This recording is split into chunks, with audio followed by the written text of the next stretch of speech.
മറുരൂപപ്പെട്ടതിനു ശേഷം അപ്പസ്തോലന്മാരോടൊന്നിച്ച് ഈശോ താബോർ മലയിൽ നിന്ന് കഫർനാമിലേക്ക് തിരിച്ചു പോന്നു. പിന്നീടുള്ള ആഴ്ചകളിൽ നമ്മുടെ കർത്താവ് അപ്പസ്തോലന്മാരെ പഠിപ്പിക്കുവാനായിട്ടാണ് സമയമെല്ലാം വിനിയോഗിച്ചത്. 12 പേരും ഈശോയോട് ചോദ്യങ്ങൾ ചോദിച്ചു. അവയ്ക്കുള്ള മറുപടികളാണ് അവിടുത്തെ മരണത്തിന് ശേഷം ശിഷ്യന്മാർ ഉപമകളിൽ കൂടി ഉപദേശരൂപേണ നമുക്ക് രേഖപ്പെടുത്തി തന്നിരിക്കുന്നത്. ഇക്കാലത്ത് പ്രത്യേകിച്ചും എളിമയുടെ ആവശ്യത്തെപ്പറ്റി അവിടുന്ന് വ്യക്തമാക്കുകയും അത് പരിശീലിപ്പിക്കേണ്ടത് എങ്ങനെയെന്ന് അവർക്ക് പറഞ്ഞുകൊടുക്കുകയും ചെയ്തു. അക്കൊല്ലം വേനൽക്കാലത്ത് പെസഹ തിരുനാളിൽ സംബന്ധിക്കുന്നതിനായി അപ്പസ്തോലന്മാർ ജെറുസലേമിലേക്ക് പോകണമെന്ന് ഈശോ തീരുമാനിച്ചു. താൻ പോകുന്നില്ല എന്നാണ് അവിടുന്ന് ആദ്യം പറഞ്ഞത്. പക്ഷേ പിന്നീട് തിരുനാൾ ആഘോഷങ്ങൾ പാതിയായപ്പോൾ അവിടുന്ന് ദേവാലയത്തിൽ എത്തിച്ചേർന്നു. ചെന്ന ഉടനെ അവിടുന്ന് പഠിപ്പിക്കാൻ തുടങ്ങി. അവിടുന്ന് സംസാരിക്കുന്ന അവസരത്തിലൊരിക്കലും ഫരിസേയരും സദുച്ചരും അവിടത്തേക്ക് സ്വൈര്യം കൊടുത്തിരുന്നില്ല. എപ്പോഴും അവർ പിറുപിറുത്തുകൊണ്ടിരിക്കും, അല്ലെങ്കിൽ അവർ എതിർചോദ്യങ്ങൾ ചോദിക്കും. ഒരു ദിവസം ഈശോ അപ്പസ്തോലന്മാരോടൊന്നിച്ച് ദേവാലയത്തിൻ്റെ തെക്കുവശത്തുകൂടി നടക്കുകയായിരുന്നു. അപ്പോൾ ഒരു കുരുടൻ ഭിക്ഷയാചിച്ചുകൊണ്ട് അവിടെ ഇരിക്കുന്നു. അപ്പസ്തോലന്മാർ ചോദിച്ചു, ഗുരു, ഇയാൾ കുരുടനായി ജനിച്ചത് ആരുടെ പാപം നിമിത്തമാണ്? ഇയാളുടെയോ മാതാപിതാക്കന്മാരുടെയോ?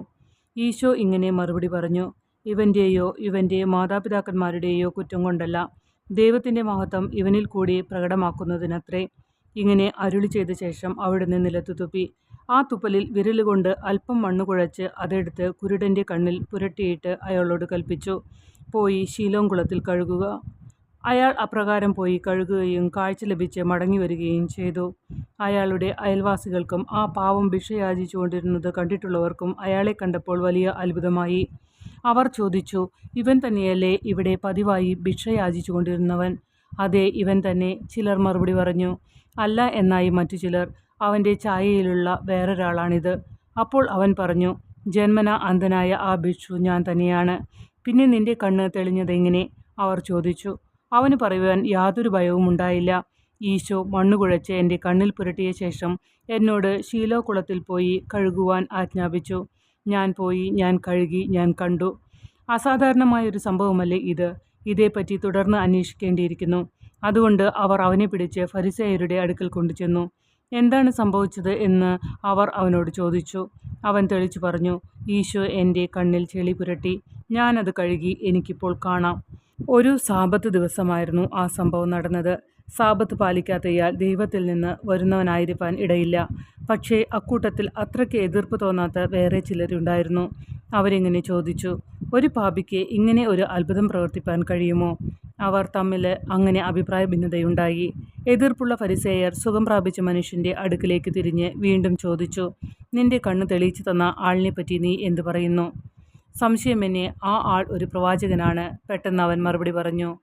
ഈ അത്ഭുതകൃത്യം നടന്നു എന്നുള്ള വസ്തുത നിഷേധിക്കുവാനായിരുന്നു അവരുടെ തീരുമാനം. അവർ അവൻ്റെ മാതാപിതാക്കൾക്ക് ആളയച്ചു. അവർ വന്നു. പിന്നെ അവരെ വിസ്തരിക്കാൻ തുടങ്ങി. ഇത് നിങ്ങളുടെ മകനാണോ? അതെ, ആ പാവപ്പെട്ടവർ പറഞ്ഞു. ഇവൻ അന്ധനായിട്ടാണോ ജനിച്ചത്? അതെ. എങ്കിൽ ഇവന് എങ്ങനെ കാഴ്ച ലഭിച്ചു? ഇവൻ ഞങ്ങളുടെ മകൻ തന്നെ. കുരുടനായിട്ടാണ് ജനിച്ചത്. കാഴ്ച ലഭിച്ചത് എങ്ങനെയെന്നും അവൻ്റെ കണ്ണ് തുറപ്പിച്ചതാരാണെന്നും ഞങ്ങൾക്കറിഞ്ഞുകൂടാ. അവന് പ്രായപൂർത്തി വന്നിട്ടുണ്ട്. അവനോട് ചോദിക്കുക, അക്കാര്യം അവൻ തന്നെ പറയട്ടെ. യഹൂദ പ്രമാണികളെ ഭയന്നിട്ടാണ് അവൻ്റെ മാതാപിതാക്കന്മാർ ഇങ്ങനെ ഉത്തരം പറഞ്ഞത്. എന്തെന്നാൽ ഈശോയെ മിശിഹായാണെന്ന് അംഗീകരിക്കുന്നവരെയൊക്കെ സിനഗോഗിൽ നിന്ന് പുറത്താക്കണമെന്ന് അവർ ഒരു പൊതു നിശ്ചയം ചെയ്തിരുന്നു. ചോദ്യകർത്താക്കൾ വീണ്ടും മകൻ്റെ നേരെ തന്നെ തിരിഞ്ഞു. പേടിപ്പിച്ച് അവനെക്കൊണ്ട് കള്ളം പറയിപ്പിക്കുവാനായിരുന്നു അവരുടെ ഉദ്യമം. ദൈവത്തെ മഹത്വപ്പെടുത്തുക, അവർ പറഞ്ഞു. ഇയാൾ ഒരു പാപിയാണെന്ന് ഞങ്ങൾക്കറിയാം. സത്യം പറയൂ. പാപിയോ വിശുദ്ധനോ എന്ന് എനിക്കറിയുവാൻ പാടില്ല. ഒന്ന് എനിക്കറിയാം, ഒരിക്കൽ ഞാൻ അന്ധനായിരുന്നു, ഇപ്പോൾ എനിക്ക് കാണാം. അവൻ മറുപടി നൽകി. അവൻ്റെ മറുപടി അവർക്ക് വല്ലാതെ കൊണ്ടു. അവനെ അടിച്ചിരുത്താൻ ഒക്കുകയില്ലെന്ന് അവർക്ക് മനസ്സിലായി. അവൻ്റെ തെളിവിൽ തെറ്റ് കണ്ടുപിടിക്കുന്നതിനായിരുന്നു പിന്നെ അവരുടെ പരിശ്രമം. അവർ ചോദ്യം ആവർത്തിച്ചു, അയാൾ നിന്നോട് എന്തു ചെയ്തു? നിന്റെ കണ്ണ് എങ്ങനെയാണ് തുറന്നത്?